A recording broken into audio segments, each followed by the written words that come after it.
you're listening to Cattywampus.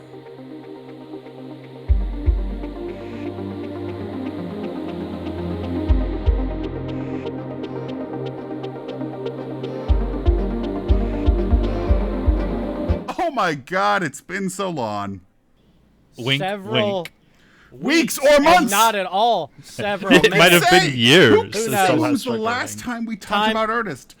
2020, right? And or Time 2021, yeah, depending time on has been. when this second part comes out. Time is a construct. It doesn't exist. Death is but a doorway. Time a We're window, gonna- or whatever the fuck that Ghostbusters 2 quote is. We're going to go to Africa, and we're going to go to the Middle East. Somewhere there, anyway. I'm glad you remembered which two really movies are bad in this episode. part, Corey. Man, you have never sound more bored by anything in your entire Hey, life. I don't get paid a lot for this gig, but what I do pay earns you that. Who's paying you? And Where do I I've been get Corey. those $2? Wait, you're not getting I was paid? about to say, you guys are getting paid. Wait, you guys aren't getting paid? I got endorsed by Mandy and Haunt. You got endorsed by two defunct organizations. Great. I was about to say, you got endorsed by Haunt. How much did that Yeah, for cost real. you? Everything. Anyway, enjoy the two most problematic entries into the Ernest oeuvre, which are the last two entries, most likely. It's A tough coincidence, call, but surely. it's a tough call, but here we go. Well, I guess I can't put it off any longer. I paid money for this. I'm so That's sorry. a way. damn shame. I am complicit. I watched Ernest Goes to Africa from the year of our Lord 1997. You leave our Lord out of this. The year of sweet baby Jesus 1997. That's better. Okay. I'm going to start with a couple of things. It's not as bad as the title or poster would lead you to believe. It's not the disaster you think this would be. And I think, and I want to give a little bit of background, I think this comes from the fact that we have noticed a striking liberal streak in Ernest. People of Confederate flags are typically villains. He often quotes strange communist statements. He seems to have a happy optimism about experiencing other cultures in previous films. So, this is not like Larry the Cable Guy Goes to Africa. You know, this isn't like another kind of character like This Goes to Africa. So it is not the disaster you think it is. So it's not Ace Ventura When Nature Calls? No, this is, I will say this, significantly less offensive. Ace Ventura When Nature Calls is a hate crime compared to the movie I watched. Having said that, it's still Ernest Going to Africa. Let us begin. Ernest is no longer, well, let me start with one thing. One, there's a really weird credit sequence, and this was the real, like, fucking first shot thrown.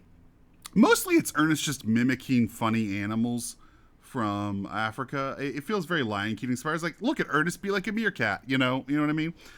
Then there's Ernest being a shrunken head, and I was like, oh, we're in trouble. The movie begins, and the literal tagline, or the literal, not tagline, so the literal legend is somewhere in Central Africa. Okay. Don't want to deal with countries or settings. Fair enough. A knockoff Indiana Jones character, who I'm going to call Illinois Smith because that's a joke that later comes up with referring to Indiana Jones in the context of the story. The idea being that this world doesn't have Indiana Jones, but has some hero known as Illinois Smith. Illinois was the cat's name. Yeah. We named the ferret Illinois. This guy steals a tribal artifact from a clearly fictional tribe, one of those very, very, very 19th century British colonial lost tribes, quote unquote, in Africa, Central Africa. There's this hidden tribe There is a statue. There are 2 gem, diamond, jewel eyes. He steals them. He's on the run. He even runs to a plane, but this time the guy betrays him, leaves him to die, takes the artifact. Cut to America. Ernest. Actually not a janitor. He's a mechanic, a car mechanic. He has a highly skilled job. Huh. But unfortunately, he's Ernest. He's terrible at it. He destroys a car. So just get that illusion out of your head real quick. After losing his job, he goes across the street from the mechanic's shop to this restaurant. He's obsessed with this waitress, kind of stalking her. She's like, no, I need... Here we go again. Yeah, I need an adventurous man. I need a strong man who will travel the world with me. Also, this is Linda Cash from the German atrocity of Ernest Goes to School and the wife of the professor in Ernest Rides Again. Ernest Goes to Nuremberg. Ernest rides a cannon. Anyway, we're setting up that it's a will they, won't they, mostly won't they on her part, mostly will they on his part. Then we cut back to Africa, and then we really weirdly name check. Okay, so this is where this gets into my. I want to preface this. I have a passing and not comprehensive knowledge of the history of the continent of Africa, an incredibly diverse place of many cultures, many tribes, many nations. They mention, though, Katanga as a legend of where something's taking place, which is weird because, as I understand it, Katanga is a nation that got dissolved by the Congo crisis in the 60s. So, which makes me go, well, I don't think it's a period piece, and I don't know enough about what was happening in the 90s, but it was really weird because they went with Central Africa. And they went, no, this is all taking place during the Democratic Republic of Congo's many civil wars, which is a weird place to set an Ernest film. And it kind of led me to believe, also given some stereotypes that are going to happen later, this is to Africa what, like, the Simpsons episode was to Australia. If anybody remembers that episode of The Simpsons. Nope. $900 dude. Yeah, the boot. And the reason this is going to become a problem is, okay, so this is a really thinly veiled riff on North by Northwest. Long story short, this weird Illinois Smith guy gets killed. The diamond, the jewels get lost into the wrong hands. A white South African is tasked by they call him a prince of some nation or kingdom. It's not really clear, to recover these diamonds that they did steal from this lost tribe.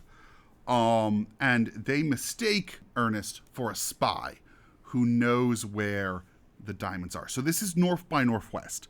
They are stealing the entire playbook out of Hitchcock's North by Northwest. It's a Ron Man narrative. Ernest is mistaken for the spy. They take the waitress as a hostage. Everybody ends up in Africa.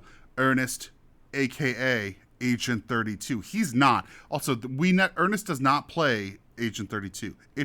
We never meet Agent 32.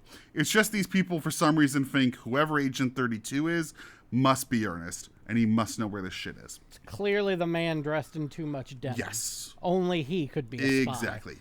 Okay, so we go to Africa. The white South African villain, who's called Thompson, I believe, he leaves the waitress with his African bodyguard and then implies he'll rape her.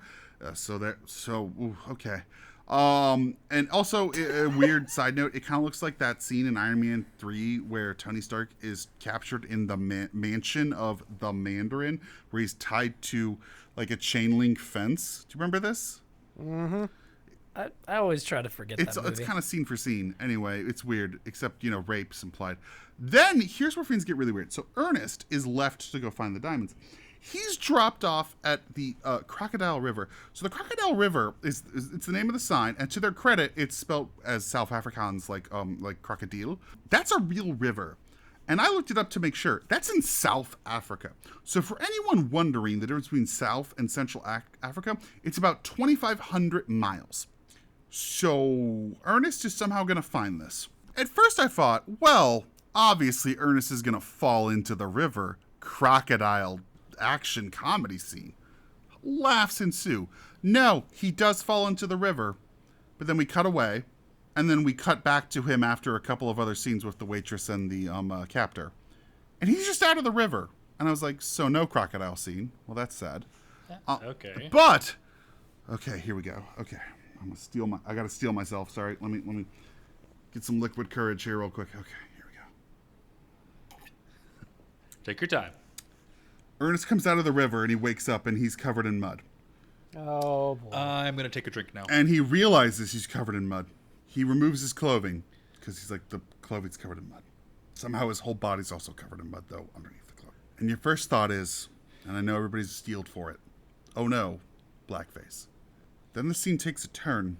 He steals a towel from a neighboring village, makes it to a country club in South Africa, which, to be fair, there are weird hunting clubs. With the this is a weird post-apartheid movie, but still kind of feels like it's set in the kind of throes of apartheid. It's not blackface; it's brownface. He is shirtless. He just has a towel around his waist and a towel around his head, and he pretends to be an Indian. And by Indian, I mean British Indian manservant stereotype. Oh. Didn't see it going that way. Accent and all, full brown face. I mean, whole body. It goes on for more than one scene. And I will admit, in a movie called Ernest Goes to Africa, I was shocked to find the Indian people to possibly be the most aggrieved. It's bad. It's rough. It's the worst version of all of this. It is the most racist I've seen this character or this actor do anything. I mean, this is bad. There's no way around it. There's no jokes around it. I would be remiss if I didn't bring it up because it's a large chunk of an 85-minute movie. Thankfully, once he's infiltrated this facility where he knows that this is in the basement is where the waitress is being held, he finds a hiding place, removes his disguise, and creates a new disguise. And we all, boy, have I never been more happy to see the woman in the neck brace come out. Character work is back, baby. By the way, she has a name. It's said in this movie. It's Auntie Nelda. All right. Grandma Well, now we know. in the neck brace shows up. She then takes what looks like an urn with ashes, and she talks about it like it's an urn of, my husband wanted to be buried here, and the bodyguard's like, what are you doing here in this place where I'm clearly going to torture and rape this woman? And then he throws the ashes of a dead person into this man's face, rendering him unconscious because he really takes the whole load of that in his face. Rescues the waitress, and they flee. And then they end up in the woods. There's a weird sequence in which I did want to point out, Ernest puts on a handmade exoskeleton to defend them against the creatures of the woods who have animated eyes. Like, literally, they've hand-drawn 2D animated eyes in the blackness of the woods. Because they need to get firewood. He has to go and adventure off firewood. Anyway, at this point, he references Vietnam. So, once again, he's a vet. Although, he does it while eating poison ivy and then drinking calamine lotion. So, that's cool. And then, so they're on the road. They're running.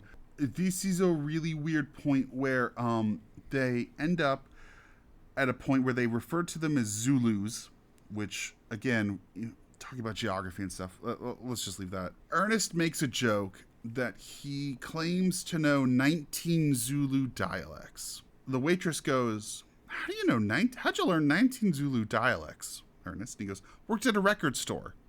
And at first I was like, I don't understand that joke. Then he goes, Oh, no. Then he goes to talk to them.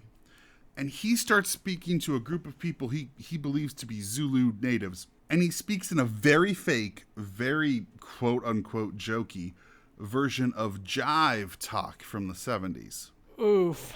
Holy shit. To the credit of the film, the oldest man in the center of this kind of group listening to him, they're all laughing, and the oldest man's like, ha ha ha ha ha. He lifts his cane up and strikes Ernest in the face and renders him unconscious. Then he starts to actually belly laugh, and everyone points at him and laughs because they murdered the man. And I was like, a small sliver of justice. Oh, wow. Yeah. Wow. While Ernest is rendered unconscious from this, it's actually quite a plot point, because this allows the people working for this white South African who is working for this nondescript prince. They show up and kidnap the waitress. She ends up dressed in faux Arab garb, a la Indiana Jones, and is placed in the prince's harem. Because, South Africa, an ancient Middle Eastern culture, the same, right? They'll be reusing that costume set soon. Oh, God. Oh, yeah. So Ernest awakens amongst these people who rendered him unconscious. He does endear himself to the people with his weird. It kind of morphs into goes from jive to fake kind of fake Cockney rhymes, and it kind of tries to evolve to the point where it makes it clear like these people aren't tricked by him; they just think he's an idiot and think he's funny. So it ends up in a better place than we started, but still. Anyway, they tell him which direction they took the woman, so he runs. Then Ernest pulls. Okay, this is okay. So as we previously established, the woman's in the harem for the evil prince. How do you think Ernest rescues her? More brown face. I was gonna say that or a magic lamp keeping him with the racist themes. Is anyone familiar with the Bugs Bunny trope of dressing as a woman to seduce the villain? Yeah. So Ernest infiltrates the harem. Sounds sexy. Continue. It's as sexy as you can imagine. Ernest infiltrates the harem. It's a full Bugs Bunny. He's dressed as a harem girl. He does a seductive dance. He wins the favor of the prince, seduces him, sits on his lap. They make out. The prince realizes it's Ernest. The wait. The prince has some hard questions he needs to answer. The prince has a good round of gay panic. The waitress puts over the cobra basket. The snakes start killing everyone and they escape. Again. They steal a car after hitching a ride, and the driver makes a pass at the waitress. There's this car, though, is actually like a truck, and this guy who made a pass was a farmer. So what then happens is a gunfight as another car comes up on them, the people chasing them, and American Southern banjo music starts playing because the truck is a farming truck, but we're in South Africa and it's a South African farming truck. But anyway. Anyway, we then establish that they're heading to the Forbidden Border. There's some weird stuff with a rhino killing the henchman of the prince who failed. Anyway, white South African guy he's on it. He's after them. By the way, this is what I'm describing is about 15 minutes of the movie. Ernest still has the eyelashes on from the harem disguise in which they escaped. And this is the only time I laughed in the film. The waitress and him look like they're going to go for a kiss, and she rips them off his face. Ernest screams in agony, falls into the falls into the frame of the camera, eyes clutched by his shaking hands as he screams, "I've been thrust into eternal darkness." Perhaps I laughed out of Schadenfreude. Seems like the most likely scenario. Yeah, for real. Okay, so they're now trekking through what is supposed to be the African wilds. It's clearly Canada. Ernest stops, communes with nature. The waitress is like, "What are you doing?" And he's like, "I'm communing with nature." And she's like, "We gotta fucking go, dude." And she grabs him, and just as he's in his trance, he throws out the phrase, "The masses have always had to rise up against the opposition of..." He's pulled away. I believe that he was starting to quote Chairman Mao, so I think that's interesting. I think Ernest is a communist, which I'm down for. Although Mao, I mean, that's a little... So anyway, they finally run into the tribe of Sinkatutu, made up. I want to make it clear. Not real. This is the tribe from the beginning, in which the artifact was stolen. They are subtitled once, and what they're said is they're going to eat them. So, great. The Lost Tribe. Oh, good. Is going to eat them. Come on. They even build a cartoon stew that fits humans. How do you eat long pig? I don't know, but no. Anyway, he pulls out his yo-yo. And look, I didn't write my notes in the right order. So I'm just going to tell you all now. The yo-yo was set up earlier, and I remember, he's like, "Look at my yo-yo tricks." And the waitress is like, "Who fucking cares?" So as you can imagine, the superstitious lost tribe in Africa who's going to eat people think the yo-yo's magic, and they don't eat them. So they're literally just like, holy shit, walk the dog. He must be our god. What? Yep, 100%, Steve. That's exactly what the movie is saying. What?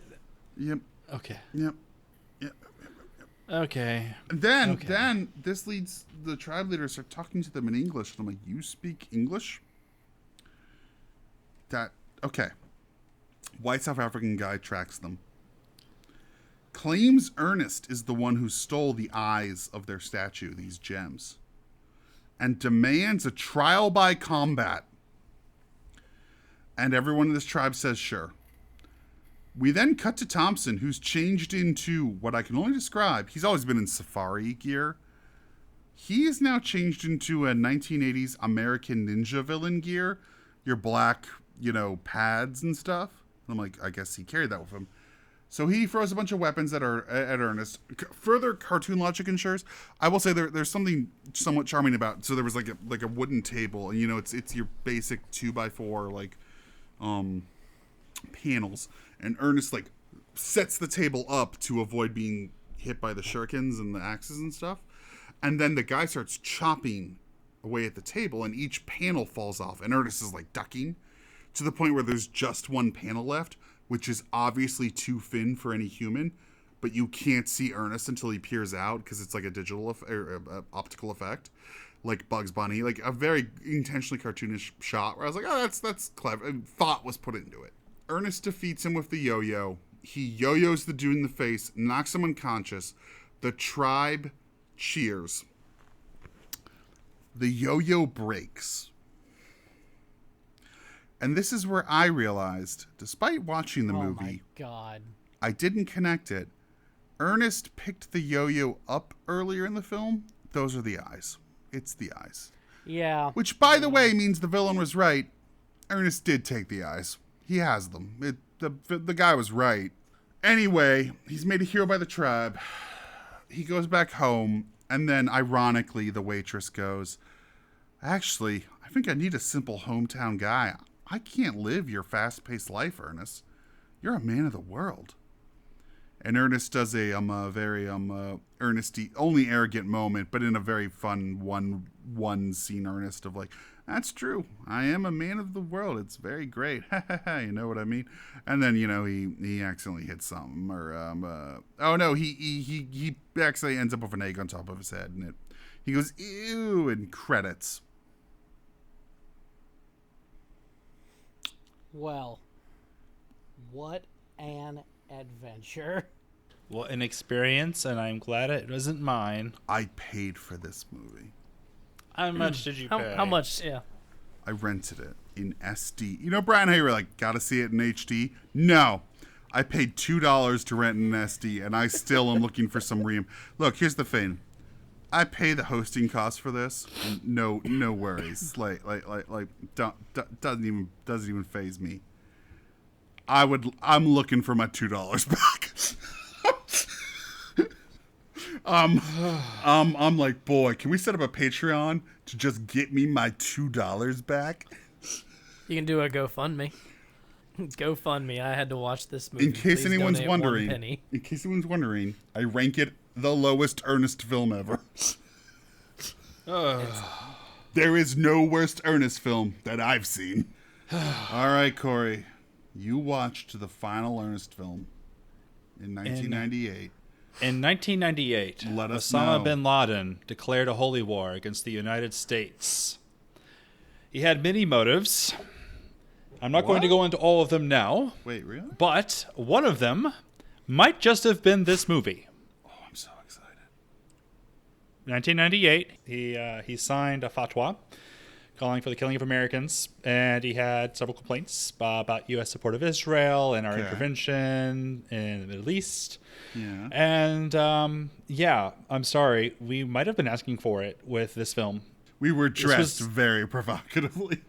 So you just described a very cringy movie, and honestly, I'm glad I'm never going to see it. Even hearing it described was cringe.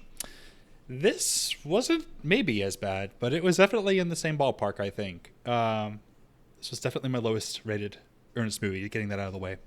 Not ever going to see Ernest Goes to Africa, so that's just not going to be on my list. Nor should you. let's begin. Ernest and the Army. So, we've been speculating for a while in the series that maybe Ernest was a veteran. Vietnam War, he's definitely got some personality issues, disorders, a lot of strange military tactics he seems to be aware of. We first saw this in the first movie, Ernest Goes to Camp. He wages full-on guerrilla warfare against those construction guys. Yes. Anyway, we opened the film, and Ernest is working on a golf course. It seems to be something kind of similar to a Top Golf type situation, except it's not up on a platform. It's just kind of on a flat. Range. Right, driving range. A bunch of people lined up just punting golf balls. There's 50, 100, 150 meter or yard, whatever. It's Americans are probably yard markers. And he's driving around in a golf cart trying to collect these golf balls as fast as he can. He has a little tactic that he uses with his golf cart. It's covered in nets. He lays down in front of his golf cart, steers the steering wheel of the seat, and reaches out ahead of him with a net and throws the balls back into the larger net on the cart. Then everybody that is golfing tries to hit him with their balls. He comes up to a stop at the very front, right next to the line. Sense. Proud and victorious that he dodged all of the golf balls, and says hello to his friend, who pulls up in one of those open top, I'm guessing it's a Jeep. It's a standard, Army vehicle, seats 4. And everybody proceeds to hit him with balls. And that is how he decides he really wants to be in the Army. You see, he gets in the car with his friend who is driving around, and he says, I really wish I could drive something like this. He says, well, you could do that if you just joined the Army. Well, we're going to cut. We're going to cut to somewhere, in quotes, in the Middle East. And we see some people in some Middle Eastern garbs. I won't attribute them to any specific tribe or group, because they are very non-specific of how they did this. Head coverings and such. Is this a prequel? I don't think so. Are we seeing Stolen Valor for Ernest? I'll get into that. Uh-oh. I'll get into that. So we cut to the Middle East, and there's a group of, I would say air quotes, Arabs. They definitely are not Arabic, but they are definitely trying to be. And they are talking about how they have their intercontinental ballistic missile, and they're very happy about this. Okay, cut back to Ernest. He's decided to sign on to the Army. And so he goes up to a clerk. His friend walks up and says, oh, this is the best decision you ever make. You're going to be in the Army with me. It's going to be fun. And he signs, and then they take his hat off. They take his vest off, the Ernest vest, and replace it with the green vest. Replace his hat with a green hat. Is it denim? And I don't think so. It's definitely not camo spec or anything. And then that's it. He says, what? No boot camp? No drill instructors yelling expletives at you, possibly for better or worse? He looks directly at the camera when he's saying this, by the way. It definitely seemed a little PTSD-ish. But no, the clerk and his friend tell him, you're not in the real Army. You're in the reserves. I know some reservists that may take issue with that joke. What? Whoa. Oh. What? What is that? It's not just that he's in the reserves. He's joined somehow he managed to explicitly sign up for a division in the reserves that is explicitly logistics, which is fine and dandy by Ernest. You see, he just wants to drive the big motor pool around, and he's going to get to do that. In the meantime, we have the colonel. Don't remember his name. He's just referred to as the colonel.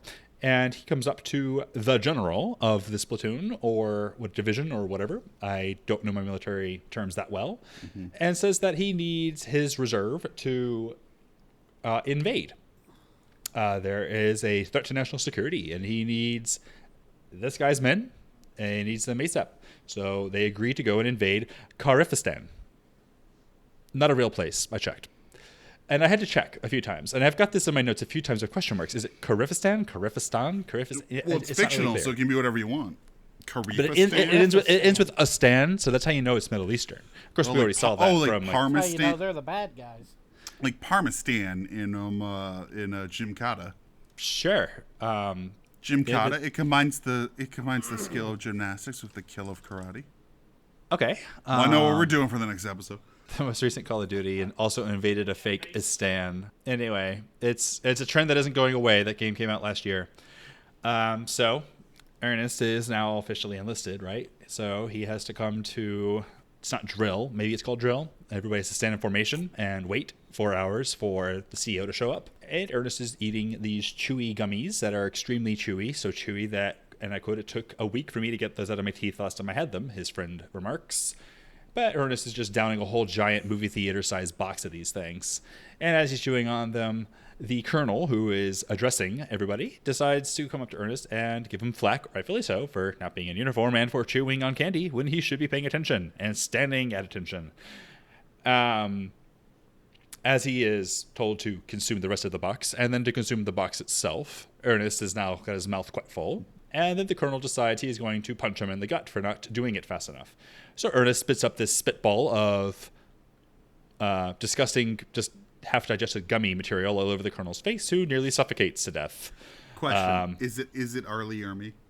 Is it Early Army? No, R. Lee Ermey, the actor. I couldn't tell you. Okay. Does anyone know what I'm talking about? Yeah, you're talking about dude from Full Metal Jacket. Full Metal Jacket 7. I mean, he's like the drill instructor in so many movies because of Full Metal Jacket. I was just curious to know if they got him because I actually have not looked this one up. I can check really quickly. Corey, continue. Somebody else look it up. Anyway, Pretty sure not moving on. Basically, Ernest does what Ernest do. You're sure it's not him? Did somebody peek at somebody else's movie? Why would I do that to myself?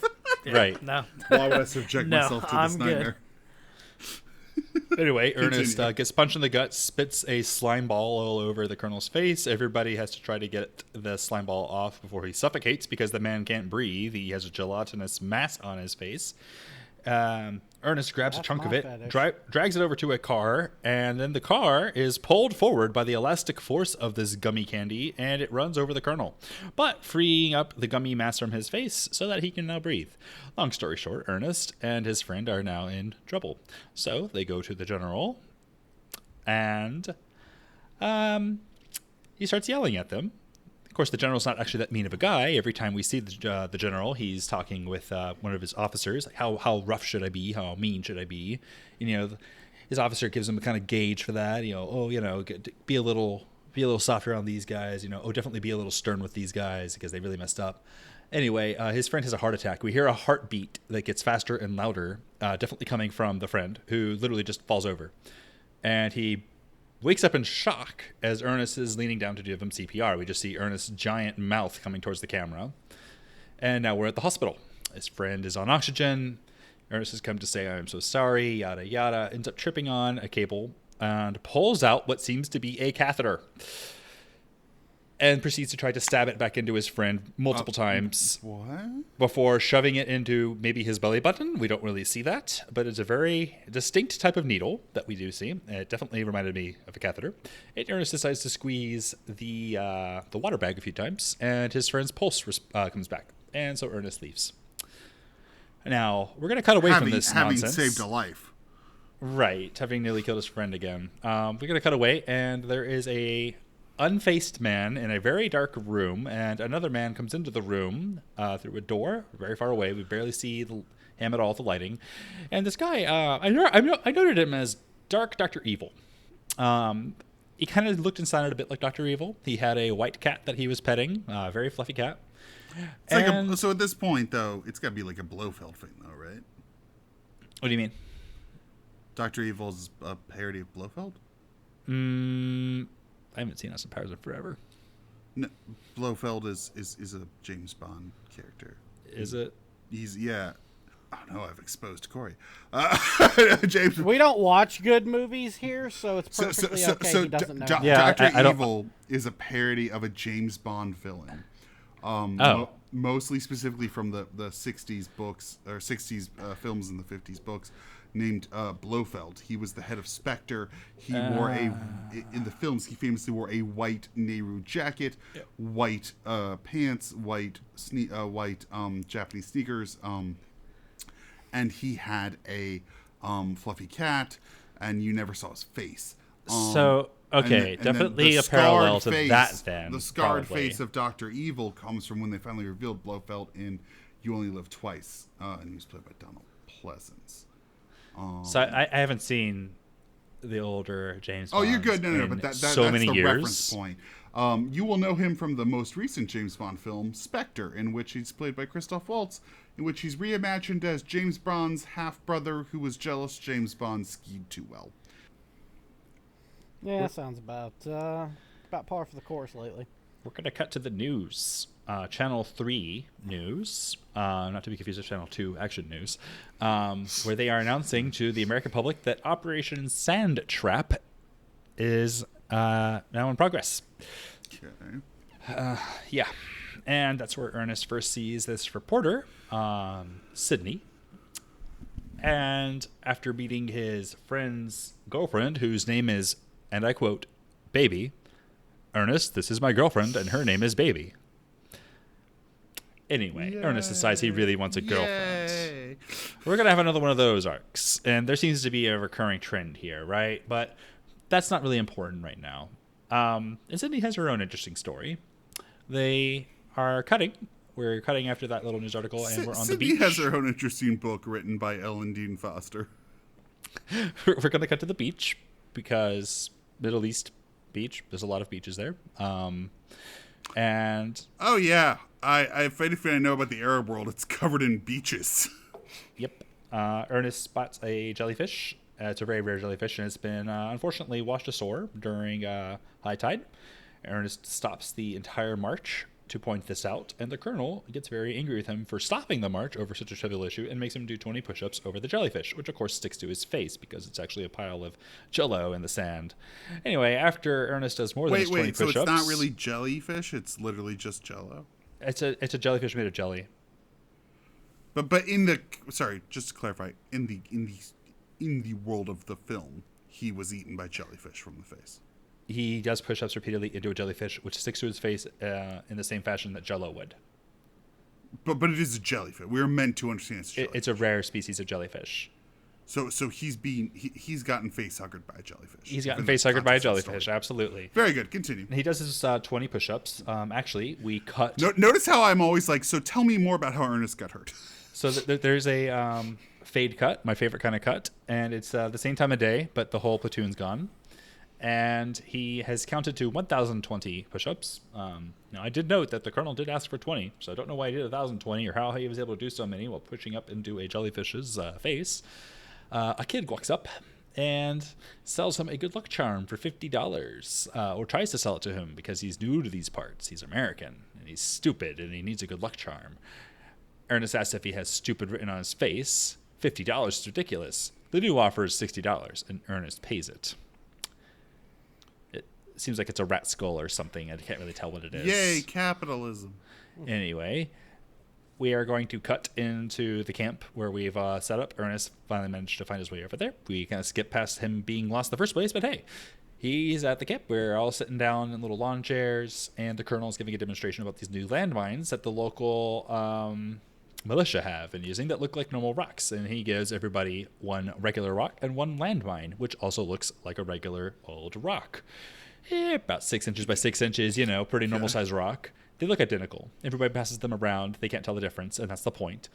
Ernest gets them, and then he's told to give the mine back to the colonel. But he doesn't know which one's which, so he gives the colonel one of them and then throws the other one towards the porta potty, which explodes at the general inside. He was apparently just finishing taking a shit. So he murdered the general. No, the general's coat is damaged, but he is more embarrassed than anything and shuffles away. It's like a Daffy Duck explosion. It's a Daffy Duck explosion, 100%. If the man had a cigar in his mouth, it would be exploded. It would be up onto his mouth. exploded, and yeah. Yeah.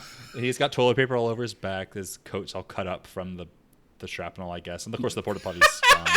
From the shrapnel. Anyway, it's time for like when the Unabomber's bombs went off and everybody walked out covered in smoke with just their coats cut up. Yes. God damn it. We're gonna cut to breakfast. Apparently, it's breakfast time.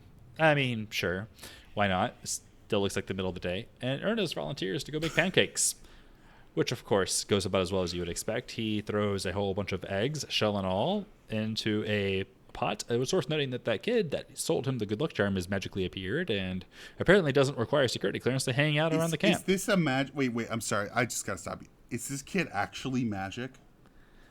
I don't know. It's okay. Move on. No. Okay. The kid's interesting, and we leave it up to the mind of the viewer. So Ernest makes these pancakes that somehow weigh like 100 pounds, even though they look like the size of a normal pancake. Hilarity ensues as the spatula nearly breaks and soldiers drop them on their feet, crushing their toes in a true Looney Tunes fashion. And of course, he's been able to eat them with the help of the kid shoving on the top of his head while he tries to bite. And we're going to move on to the news reporter who has just showed up to cover Operation Sandstorm. She is out in one of those cars with the colonel. They pull over in the middle of what appears to be the Sahara Desert. And while they're looking at a map and she's trying to get her bearing, the colonel decides he would like to force himself on her, which of course does not end very well. She shoves him off and turns around. He has been knocked out by the local militia. I'm not going to call them anything but militia right now, and you'll see why. I can't imagine this is based in any reality of a war.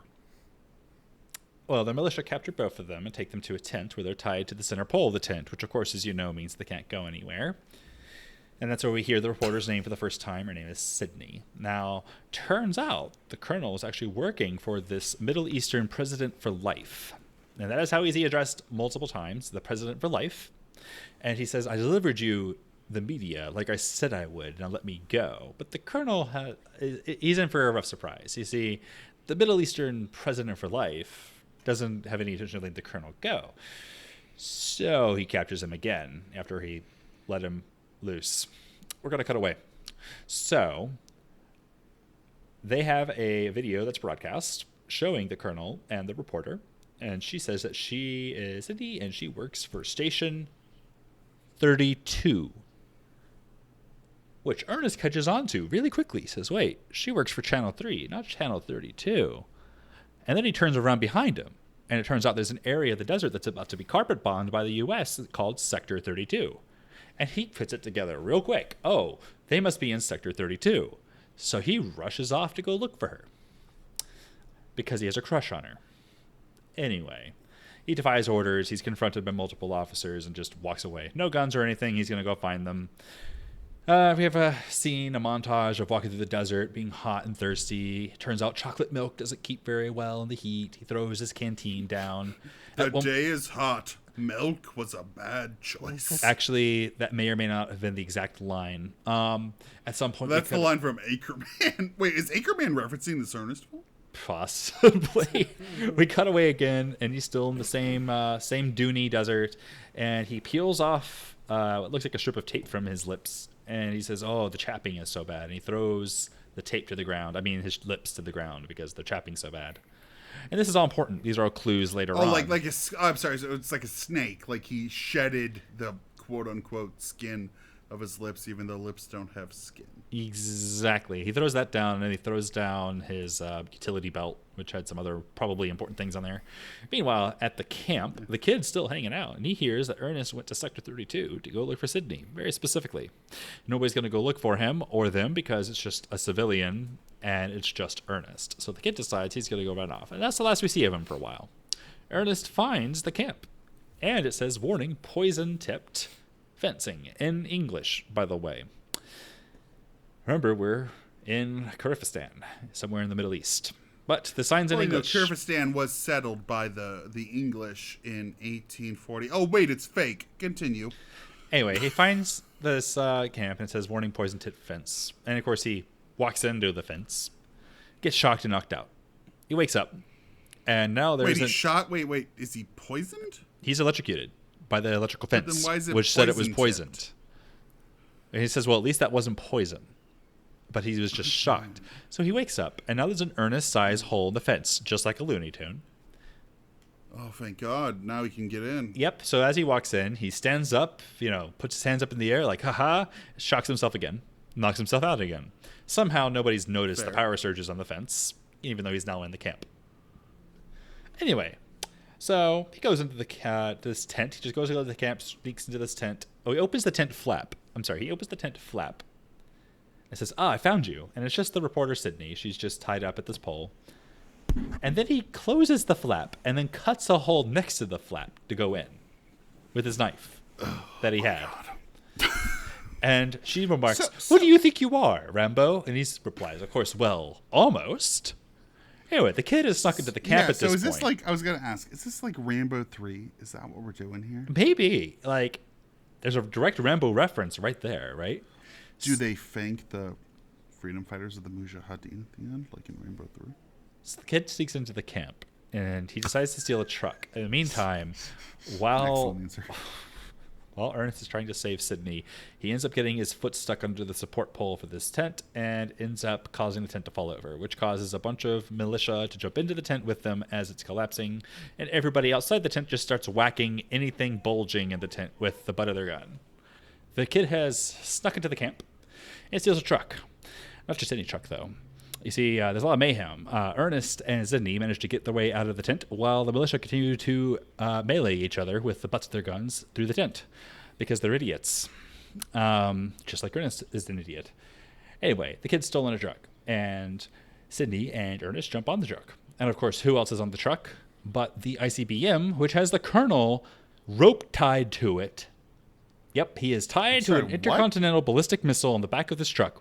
The colonel, who is betraying not only the army, but was also betrayed by the militia, he is rope tied to this intercontinental ballistic missile, which is mounted on a truck. Which, yep, that looks like what you think it sounds like. It sounds like something from a cartoon. So, the stolen truck. Is it like Slim Pickens and Dr. Strangelove? That's what it sounds like. Kinda, yeah. We have a desert chase, so we're driving through the Dooney Desert, same set.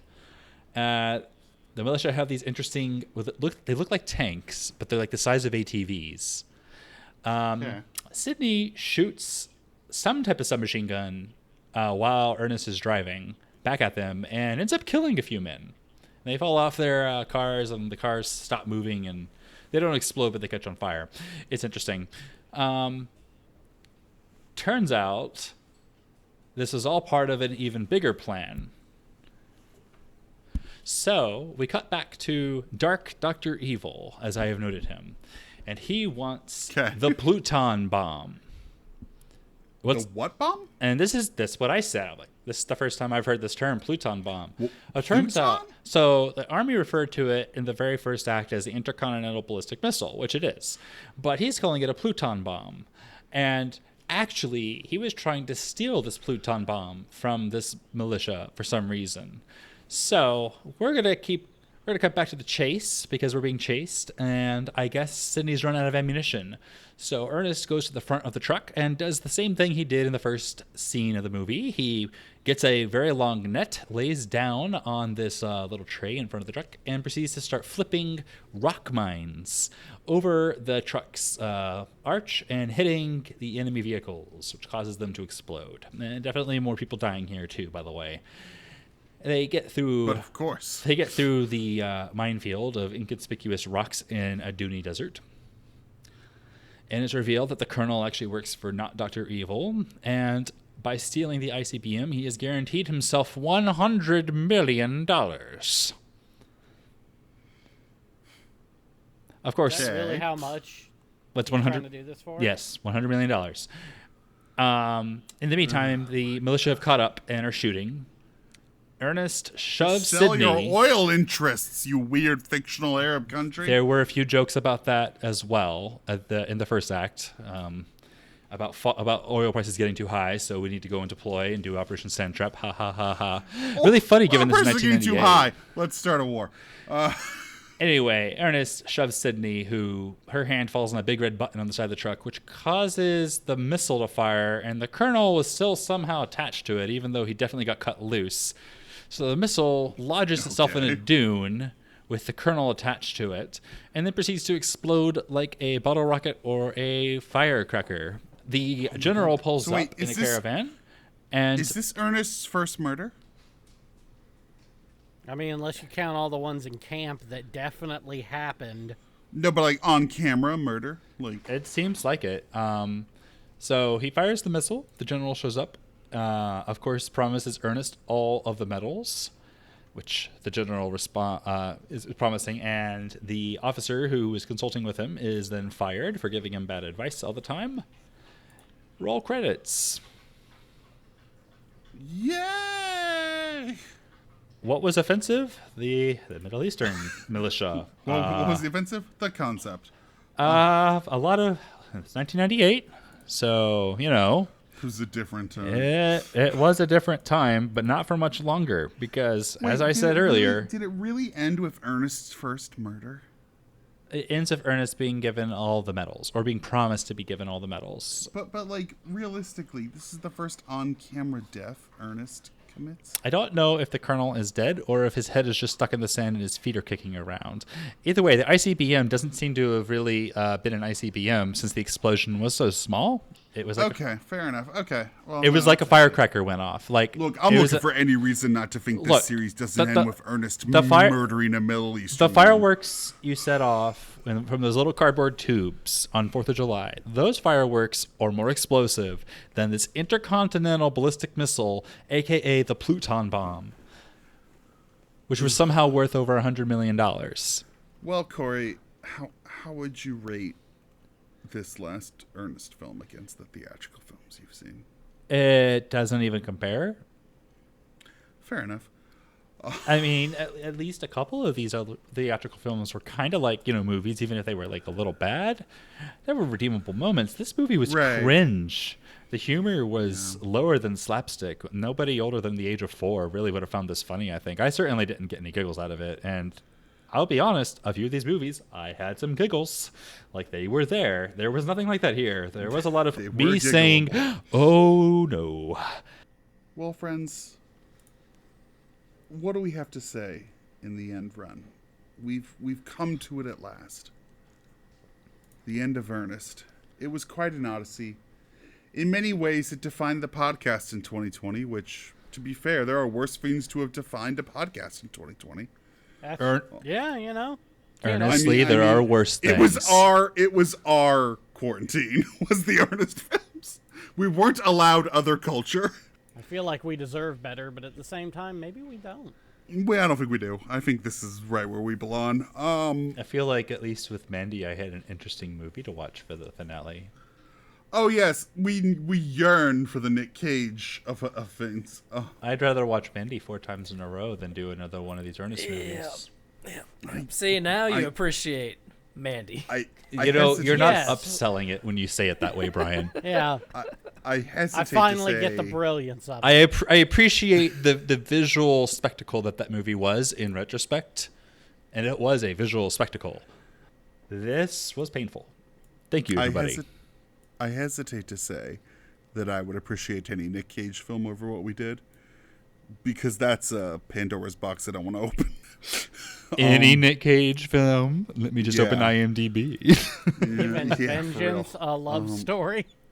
But this is far less painful than I thought it would be in many ways.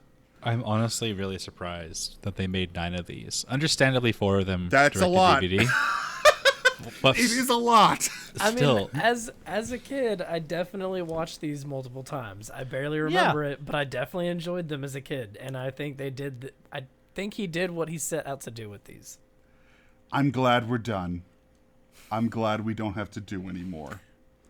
I'm pretty sure I'll never be seeing another Ernest film in my life. I mean, we watched them all collectively, and unless you really have an urge to watch the 3 you didn't watch, and I can wholeheartedly tell you not to watch the one I watched. I do think we should really wrap it up.